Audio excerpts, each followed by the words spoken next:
apa sih yang terjadi dengan dia kemarin setelah dia pulang habis dari pemeriksaan. Yang saya lihat ya sahabat saya, rasa hati itu, perasaan cemas itu ada, sangat cemas. Yang saya lihat itu cemas. Setelah itu pertanyaan-pertanyaan yang saya lihat dari kepolisian sangat berat buat dia. Jadi dia merasa ada sedikit down, dan cemasnya ini sekarang lebih mulai cemas sahabat saya. Kenapa?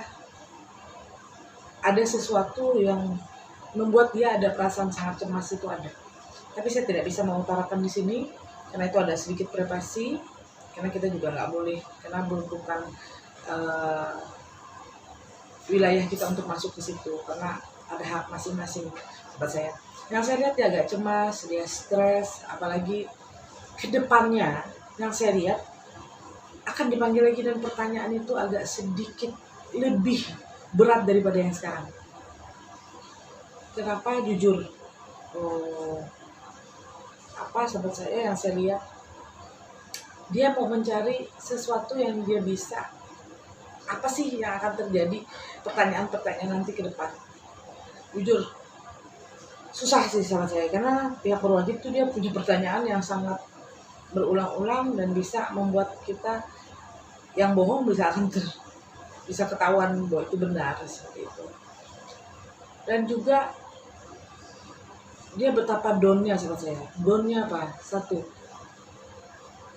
kedepannya karir dia akan kurang begitu bagus. Setelah itu nama baik juga udah tidak sebaik seperti dulu. Walaupun sahabat saya, kita nggak tahu di dalam itu benar atau tidak, ya.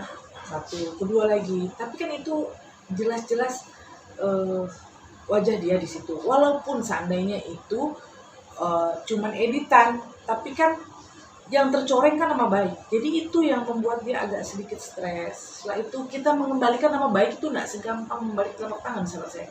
Susah betul. Kenapa? Jujur, masalah ini yang dia tidak sengaja, tidak mengerti kenapa harus seperti ini.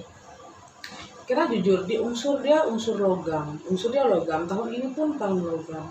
Jadi tidak hoki, api logam tuh nggak hoki buat sahabat saya tahun ini, tahun depan. Tanah pun juga nggak begitu bagus gitu loh. Jadi kalau kayak tahun tanah pun juga permasalahan yang udah memberat dia di tahun 2018-19 itu akan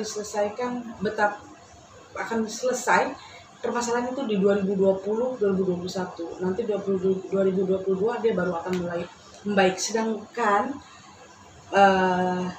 logam, Mbak Gisel logam ya, tahun ini sama tahun depan tuh sangat membuat karir dia menjadi sangat jatuh banget. Itu yang saya lihat. Jadi beban dia sangat luar biasa. Bohong kalau dia merasa, orang-orang bilang kalau dia tidak ada, dia santai, enjoy.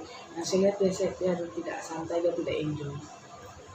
Karena tidak menyangka seperti ini. Karena yang dia bayangkan tidak akan mungkin menjadi permasalahan sebesar seperti ini. Seperti itu yang saya lihat sama saya.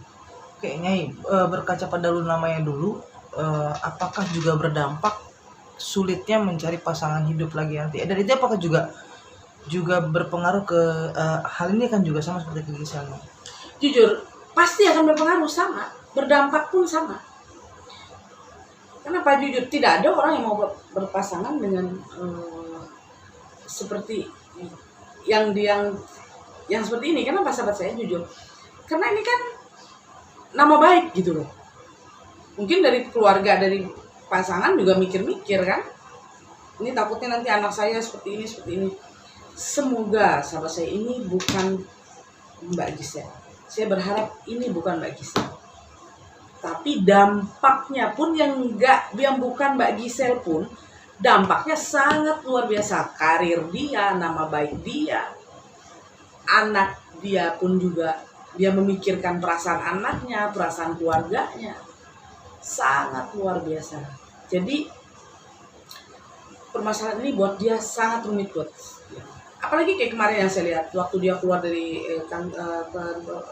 kepolisian, saya lihat itu sangat stres sama saya, sangat beban buat dia. Kenapa? Ada beberapa pertanyaan itu yang sangat saya lihat yang sangat membuat dia down, seperti itu yang dia rasa panik, cemas banget, takut ada sesuatu terjadi nanti bisa lewat nggak gitu loh, permasalahan ini bisa selesai nggak. Dan saya lihat permasalahan ini ya pasti bisa selesai, tapi akan ada sedikit dampak buat dia. Kayaknya pesannya buat Giselle, terlepas itu Giselle atau bukan, pesannya bahwa tetap stay strong, tetap Saya sih berharap bahwa ini bukan Mbak Giselle. Saya berharap, tapi kita nggak tahu apa yang terjadi dari kedepannya nanti. Saya berharap Mbak Giselle bisa lebih kuat, lebih bisa ikhlas menerima semua masalah ini. Bila mana ini tidak benar, kedepannya Mbak Giselle bisa menjadi perempuan yang jadi ibu buat anak dia, dan bisa menjadi lebih dewasa.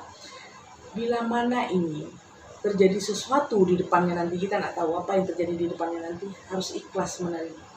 Dan ini adalah pelajaran buat siapapun.